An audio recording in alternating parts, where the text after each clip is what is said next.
How to create a digital portfolio in Canva. Let's get started. First, open Canva and click on the search bar at the top. Now type Digital Portfolio and hit Enter. You'll see a variety of templates appear on your screen. Scroll through and choose the one that best fits your style. Once you've selected a template, click on it and then hit Customize this template.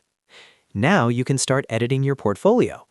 You can change the text, adjust colors, and modify the background to match your personal style.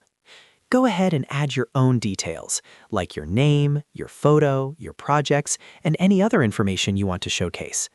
Take your time to make everything look clean and professional. Once you're done, click on the Share button at the top right corner.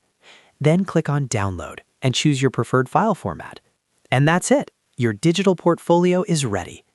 If you found this video helpful, don't forget to like the video, subscribe, and press the bell icon for more quick tech tutorials. Thanks for watching.